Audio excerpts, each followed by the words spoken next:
friends, it's me, and today, Deadpool, just a game? Let's check out Film Theory. Deadpool proves the MCU is a simulation? Marvel. From the Film Theorists. Together, let's go. Let's go. Wait a minute. Game? In a film theory? As we look forward to Deadpool and Wolverine this summer, and both Weapon X and the Merc with a Mouth's entrance to the Marvel Cinematic Universe, I'm here to tell you that the MCU is not what it seems. The Marvel multiverse shares more in common with a computer than a comic book, and the secret to unlocking that? The fact that Deadpool can see you. Oh, hello. I know, right? Film Theory. Hello, Internet. Welcome to Film Theory, the show that always knows when you're watching. I can see you, Trevor. Are you subscribed? You should be subscribed. I'll know if you're not. So it's no. Well, hello Internet. Welcome to Film Theory. Subscribe. Subscribe. Thank you so much. Thank you. No secret that the MCU has been in some rough waters lately. For every certified banger like Loki or X-Men 97, we shall not live our days wondering if we could have saved more. It feels like we've had a misstep like Quantumania or Secret Invasion. Surprised to see me. It's been choppy enough that both Disney and Marvel have taken a step back and allowed for the franchise to rest. Yeah, for a franchise that's had 4 movies per year in the past, the only one set to release in 2024 is Deadpool 3, featuring the return of Hugh Jackman as the fan-favorite hero that made his career. I can't tell you, but it does rhyme with pulverine. And Wolverine. Wolverine. Logan. honestly, I'm really looking forward to this one. Deadpool 1 and 2 were breaths of fresh air for the superhero genre, and the MCU could really use some of that energy right now. So what's this new Deadpool and Wolverine movie actually about? Well, it looks like Deadpool has been arrested by the literal continuity police over at the Time Variance Authority. You know, the Time Gestapo from Loki? Maybe for all that history changing he did at the end of Deadpool 2, maybe not. Deadpool is informed that You become part of a bigger universe. oh, thanks, Nick. And the TVA needs Deadpool for some kind of community service that will presumably involve a lot of gunplay, sword swinging, and dirty jokes. Pegging isn't new for me, friendo, but it is for Disney. You know, Which is kind of awkward if you think about it. The executive, the top level, the seniors, the old people The old people did not know what is the meaning of pegging. Have to explain pegging to the old people. It's awkward! basic Deadpool stuff. But the thing that really stuck out to me here, just how aware that Deadpool is that there's a lot riding on this movie. And I don't mean like the movie is aware. Literally, Deadpool, the character, seems to know that he has a lot of responsibility for the future of the MCU in our real world on his shoulders. I am Marvel Jesus. Now, You dark creature, and I will not! don't get me wrong, this sort of meta humor isn't entirely new to Deadpool. He breaks the fourth wall all the time in the comics and in his movies. You might want to look away for this. But this is amongst the first times, at least in his movies, that it's more of a plot point, more or less. Which, of course, got my theorist brain doing the theorist thing and asking, why? Why is the TVA, which has plenty of tech and hardware at its disposal, bothering with Deadpool? This guy, who, apart from his healing factor and big mouth, is just kinda really good at guns and swords. Clearly, they think Wade has something that they don't. Wait. Oh come on, don't think too much about it. This is a fun movie to watch. It's a good movie to watch. It's fun, action, fun. You are Don't think too much about So, it. of course, I wondered, is there something more going on with this meta-analytical fourth wall breaking power than we first realize? Well, friends, after diving into it, looking at all the examples I could find of this sort of ability across Marvel multimedia, Deadpool's ability to break the fourth wall here tells us a lot more about the MCU than you might think. Spoiler alert, the Marvel Cinematic Universe is not what you imagine, and it has a lot more in common with the Matrix or Digimon than you first think. Suit up, loyal Oh, Digimon! Evolution! theorists, and do your best superhero landing. It's time to get down and dirty. But before we really dive into Yeah, superhero landing, not good for the knees. the nitty-gritty, we should clarify exactly what we mean by breaking the fourth wall. It's one of those slippery terms that people in media use all the time, like Chekhov's gun or save the cat, without considering if people actually understand what they're saying. The idea of the fourth wall dates back to live theater and the sort of pocket reality that theater characters exist in. Literally centuries ago. sorts of live productions, the first 3 walls were the sides of the stage and the backdrop of the set, while the 4th wall was the invisible one between the performers and the audience. The audience can see in, but the characters in the play, or movie, or book, or whatever cannot see out. They are unaware that they're being watched, which makes it a big deal when a character suddenly does act like they can see the audience or talks directly to the camera, or whatever. That is breaking the 4th wall. Did I leave the stove on? This matters because the ability to break the 4th wall is what really set Deadpool apart from a lot of other similar characters from the time when he was made. It basically let Deadpool shatter the mold and become this massively popular character that he is. See, Deadpool was created back in 1991 as a sort of villain of the week for the New Mutants, and in this debut he was basically just a guy with a cool costume, big guns, and a bunch of pouches. Like, a lot of pouches. It was a thing in the 90s. Deadpool, real name Wade Wilson, was a sort of thinly veiled original OC Do Not Steal ripoff of the DC villain Deathstroke, real name Slade Wilson. It was really not subtle. Regardless, because looking cool and being connected to the X-Men was all you really needed to be popular in the 90s, readers loved Deadpool enough that he was given his own solo series. But instead of just making another brooding anti-hero, writer Joe Kelly used the character to poke fun at the over-the-top, gritty, extreme 90s comics. And eventually, this is where Deadpool first started dropping jokes about being aware that he was in a comic book, talking to readers, interrupting editor notes, you know, that sort of thing. This caught on and became a staple of Deadpool's personality, with subsequent writers and artists leaning on the shtick so much that it's no longer just a funny thing that Deadpool does, it's core to the entire Deadpool brand at this point, across movies, animations, games. Don't need that.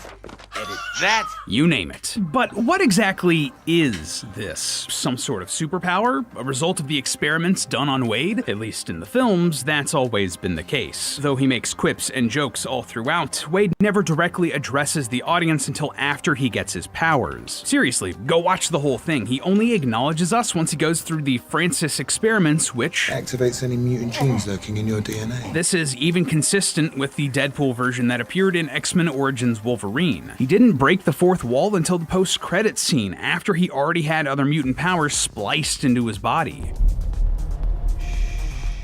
So, was this just Deadpool's latent mutant power? Not quite. Though it's not outright stated in the film, it's heavily implied that the people giving Wade his powers were from the Weapon X or Weapon Plus program. You know, the same project that bonded the adamantium to Wolverine's skeleton. Their whole Technically speaking, it's not adamantium, it's proto-adamantium. Same lah. Same. thing has always been grafting additional mutant powers onto people who didn't have them, rather than activating powers that weren't already there. And given that none of their other experiments, Wolverine included, have this fourth wall breaking ability, clearly this wasn't something Weapon X was doing intentionally. Something else is going on with Wade here, but we might be able to find some answers thanks to the comics. For example, he might just be a crazy guy that has a mutant healing factor. That would make the voices and audience that he talks to a very unrealistic take of dissociative identity disorder. Kind of anticlimactic, but I guess it is possible. See, at one point, Deadpool was assigned to a writer who wasn't super familiar with the character, who characterized Wade as a, heavy air quotes here, realistic mentally ill person, rather than the human cartoon who knew he wasn't real. Suffice to say, it was a divisive take on Deadpool, and these out-of-character moments were later retconned to have been the result of Wade accidentally absorbing the consciousness of a character named Madcap during one of his near-death regenerations.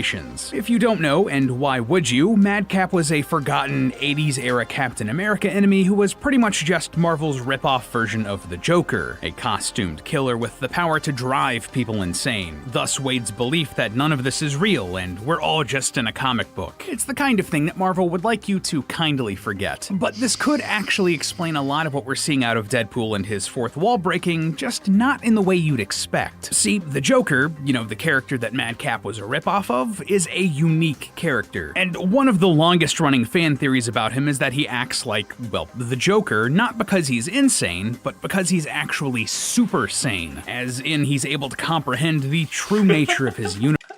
I get it. Super Saiyan. Yan? Dragon Ball Z reference.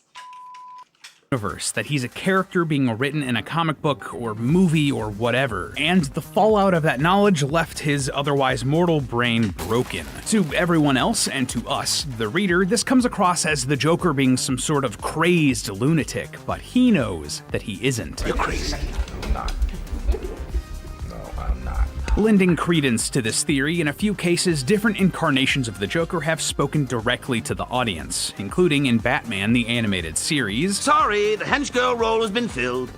Quite nicely, too. And in books like the Batman 80-page Giant, where he straight up looks at the reader and asks if they're imaginary. If Madcap is the Marvel ripoff version of the Joker, it would follow that he would have a similar super sanity, and therefore would have passed it on to Wade during a bit of their regeneration. Now, we can't quite say that this is exactly what happened with the Ryan Reynolds Deadpool, that he was somehow infused with the DNA of some obscure Z-list villain. But this is a good starting point, and the idea of super sanity is really cool, and may have some backing here with what we see in the films. And it all comes back to the healing factor. See, Deadpool isn't Deadpool just because he heals like Wolverine. No, it's because he has this power on top of having an aggressive terminal cancer. That diagnosis is why he signed up to be experimented on in the first place, but the healing factor supercharged his cancerous cells along with his healthy ones. In the movies, it's implied that the cancer is still super aggressive and not necessarily cured, but instead, Your mutated cells can heal anything, stacking your cancer as fast as it can form. basically, And they it permanently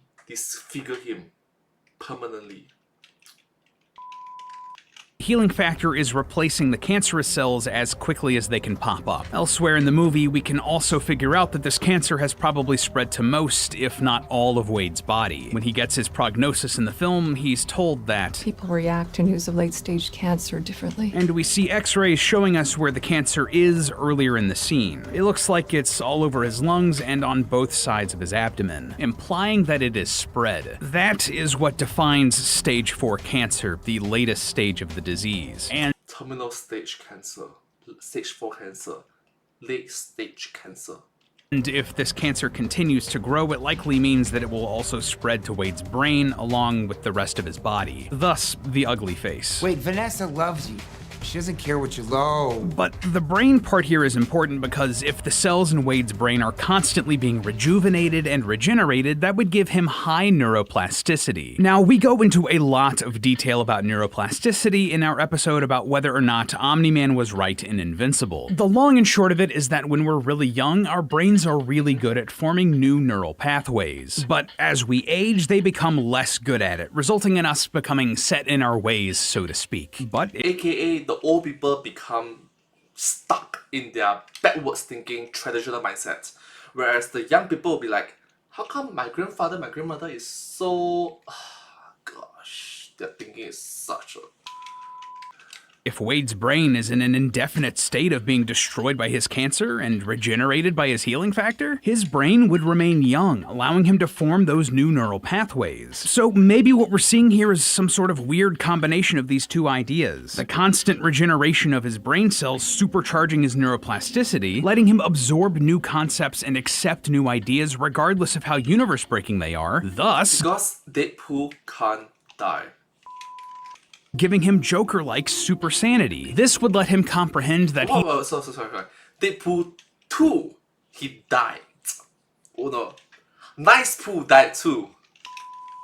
he's a comic or movie character and see past it to us, the viewer, and speak to us. That's a really fun, cool answer, and might very well be what's going on here with Deadpool. But there is one problem with this. Deadpool isn't the only character in Marvel's roster who can break the fourth wall. Comedic characters like Howard the Duck and Spider-Ham have done it. Kid Loki can crawl out of his own comic book panels and change past events through retcons. Even the Fantastic Four regularly spoke to readers back in the 1960s before that fell out of style and they became normal heroes. I'd hesitate to call that one outright canonical, but it is worth noting. And that's just in the comics. In the MCU, both Scarlet Witch and Ultron have broken the fourth wall to great effect in Multiverse of Madness and What If, respectively. However, the single biggest other character that breaks the fourth wall, and just as frequently as Deadpool, She-Hulk. Yeah, she's been breaking the fourth wall since her solo series back in the 90s, which pretty much created the version of She-Hulk that we know today. The same one that was adapted pretty pretty faithfully in the Disney Plus show. So if you want to go back to your life as a lawyer,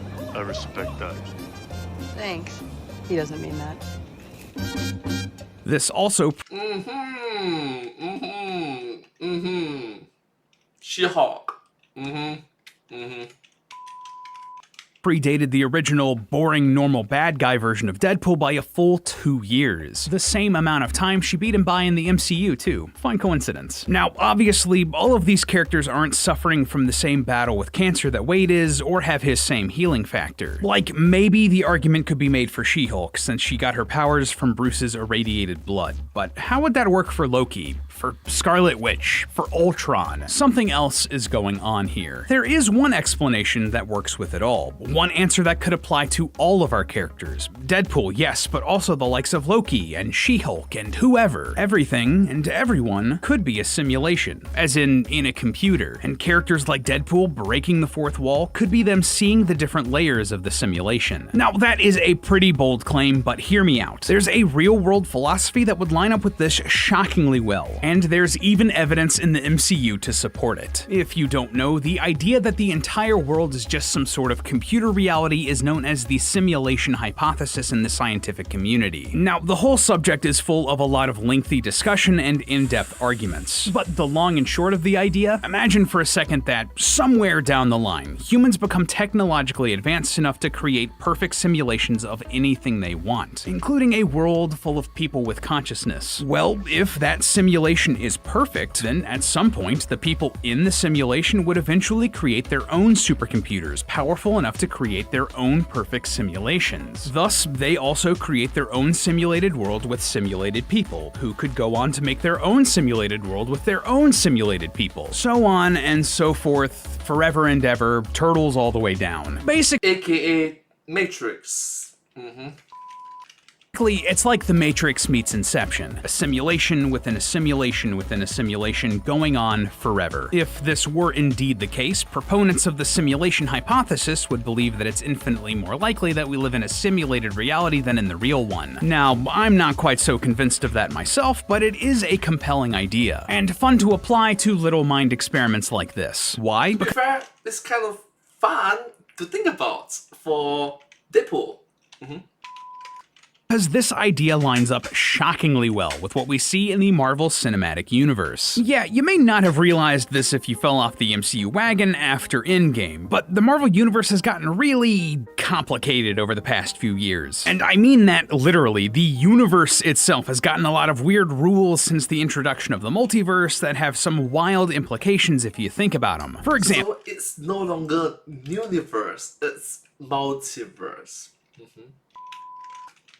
A pretty big one? There are layers of the Marvel multiverse, universes stacked on top of universes, the same way we just talked about with the simulation hypothesis. Check this. At the bottom we have the individual universes of the films. Stuff like the mainline 616 MCU, the 838 universe from Multiverse of Madness, the universes from other individual series like the Tobey Maguire Spider-Man movies, the Fox X-Men Fan Force Stick, Blade animation like X-Men 97, etc., etc. One layer up, on top of these, you have the weird reality that connects all of these individual universes. This is where the TVA exists and can prune universes like they're turning off a simulation, where the god of stories Loki is overseeing the new multiverse, and where the quantum realm lets you pass between timelines. The Watchers also seem to exist in this space, though I'm not exactly sure where. The director of Loki said that the Watchers would know about the TVA, so they're like one layer up, or on the edges of this universe? It's not exactly clear. Regardless, this weird timescape is where many characters seem to be breaking the fourth wall into. Like Scarlet Witch in Multiverse of Madness when she looks directly at the camera, and Ultron in What If when he can hear and see the Watcher. But what about Deadpool and She-Hulk? Is this where they're looking when they talk to their audience? Well, not exactly. See, there is another reality on top of all of this. Our reality. Well, kind of. It's still a simulation that exists on Disney+.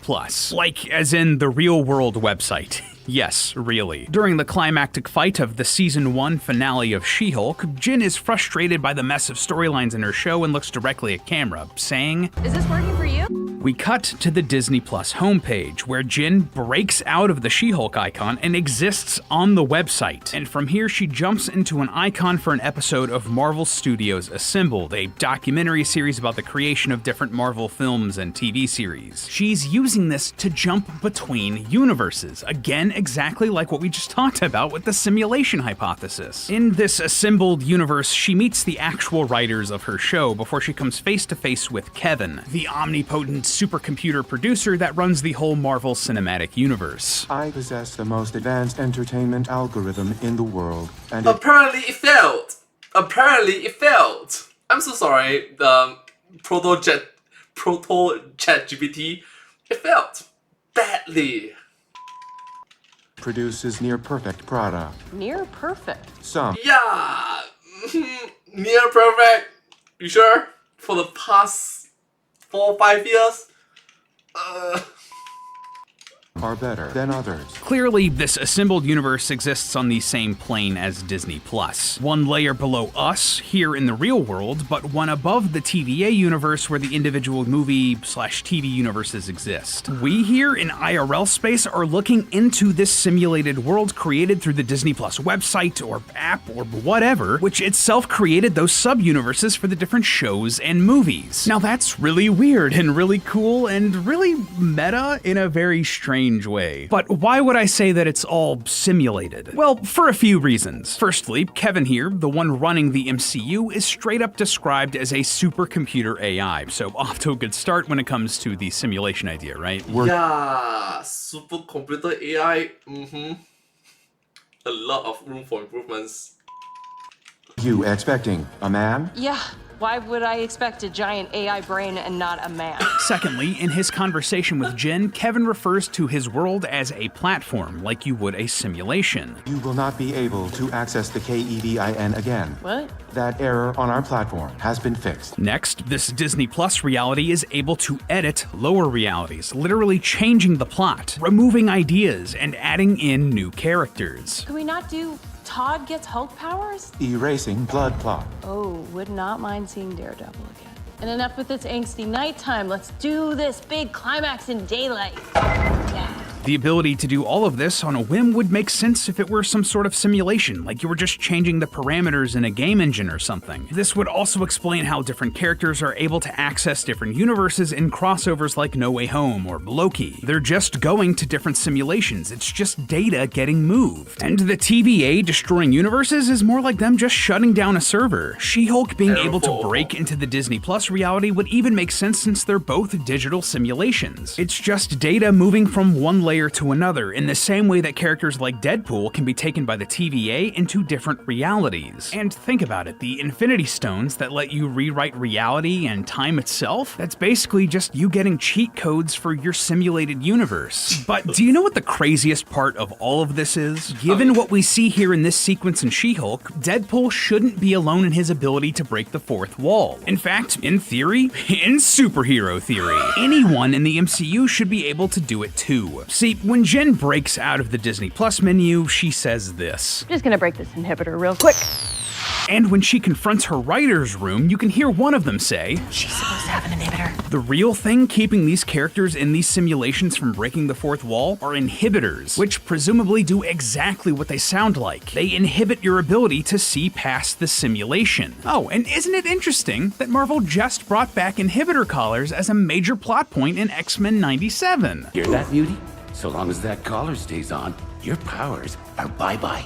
These inhibitors and the idea of them breaking even fit with everyone that we've seen break the fourth wall in the MCU so far. Deadpool's constantly feuding healing factor, and Cancer could have broken his inhibitor, and the same thing for the mishmash of mutant powers shoved into Deadpool in X-Men Origins. Ultron from What If had all of the Infinity Stones for a long time, much longer than Thanos did, potentially damaging his inhibitor from the sheer power of it all. And Scarlet Witch's fourth wall breaking hex magic in WandaVision would have damaged her inhibitor. All in all, all, given everything that we know about breaking the fourth wall and what it means in the Marvel Universe, the rules that the MCU has set up around it, and the power sets of the characters who can break it, the simulation hypothesis is the best answer we have to make sense of it all. But now, the real question, will Deadpool and Wolverine, and Marvel themselves, be brave enough to confront the rules that they set up for their own universe? Or will this just be another forgotten idea left behind in the multiverse saga? I'm not even sure Marvel knows at this point. But hey, if you want another MCU theory right now, go check out our video talking about whether or not the MCU should push the reboot button and start from scratch. Or if you want something a little different, go check out my theory talking about how Spider-Man's spider sense might literally be killing him. But as always, remember that it's all just a theory. A film theory! And cut!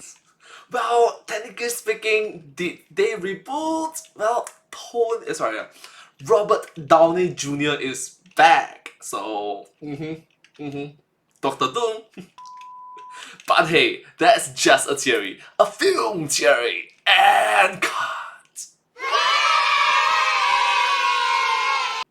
And I hope to see you all in my next video. Subscribe. Thank you so much. Thank you.